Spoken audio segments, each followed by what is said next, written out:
It's story time with Sterling. In studio today, we have Sterling again. How are you today, sir? I'm good. What do we have this week for story time? I thought we would look at early winter transportation and how people persevered during the winter. And That sounds like a good topic. Yeah, Even though we're yeah. not really experiencing a winter right now, yeah, it's coming. yeah. So what do you got? Well, I just want to talk about in the early 1900s that many Upper Michigan residents faced great challenges with getting from one place to another during the winter months. The majority of the early auto owners placed their cars in storage for the winter.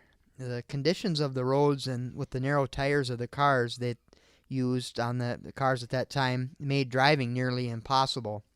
So horse and sleigh became the main mode of transportation for businesses and individuals. Westeen's, Rawhalley's, and Jacobson's stores all delivered groceries and supplies to residents' homes. That's nice. The ones that, requested it. Sure. Rawhalley's and Jacobson's had one-horse sleighs pulled by a small riding horse. On the roads, snow rollers made from either wood or steel were used to compact the snow on the roads. The rollers had to be pulled by 2 to 3 teams of horses. And the horse-drawn plows were also used in the road clearing process. The compacted and plowed roads made it easier for the children walking to school. Right. And for those who lived in the vicinity and went to the one-room schools, there were covered sleighs that were used to bus kids to and from the country one-room schools.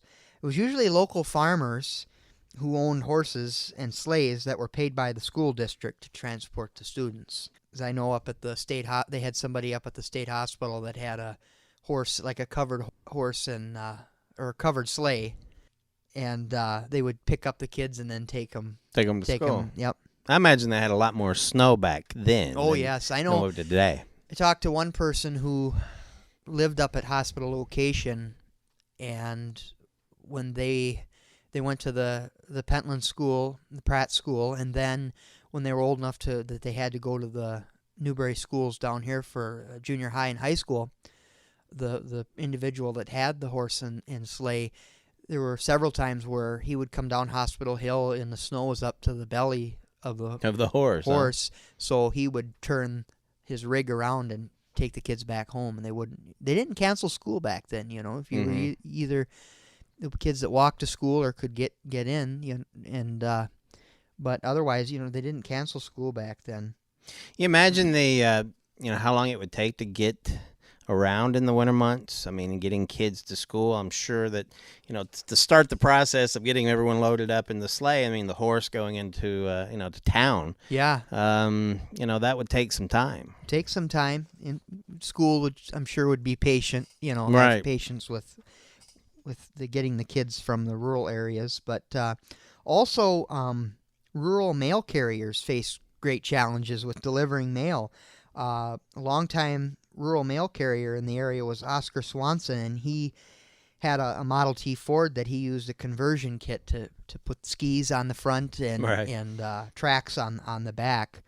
Those kits were purchased through the Ford dealership. They would take off the front wheels and attach skis, and then an additional axle was added to the rear of the vehicle, and then the track was stretched between the two rear axles. And they proved to be great assistance to rural mail carriers and also to doctors getting to rural house calls as well. Because you think about it, I mean, there wasn't snow removal, I wouldn't think, like we have today. So I mean, getting out in the snow, I mean, you'd have several feet to go through. Right. Yeah. Another interesting machine that I did a little research on was a snowplane, and it was invented to assist doctors in getting to the snowed-in areas.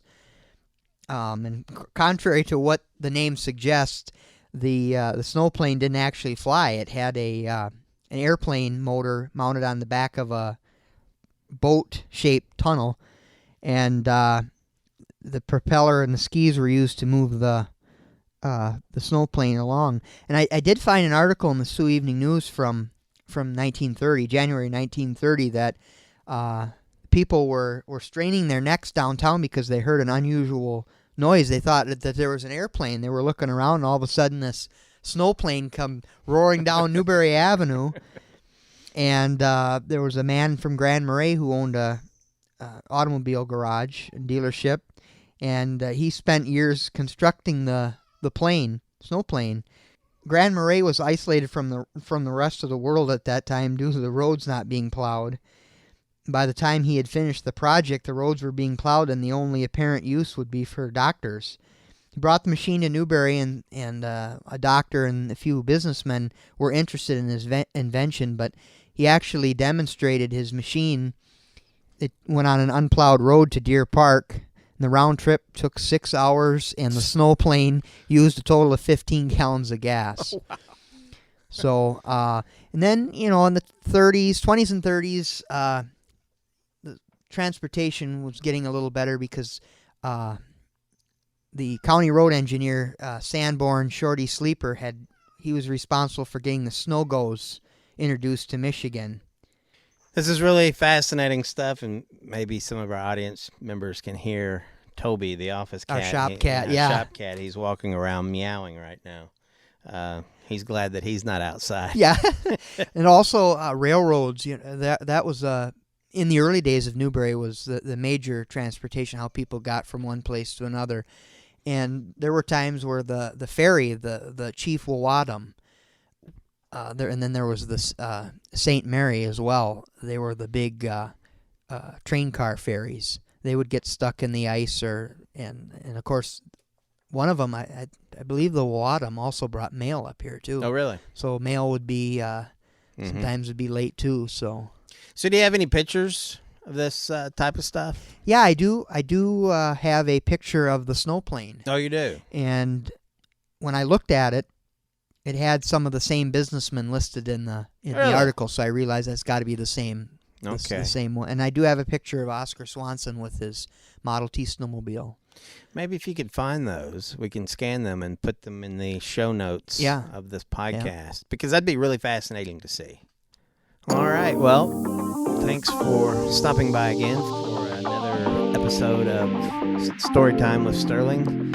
We never know what we're doing from week to week, so I won't try to tease up next week's podcast, but you can listen to previous podcasts on our website, mynewberrynews.com, or on Facebook and YouTube. So thanks for joining us.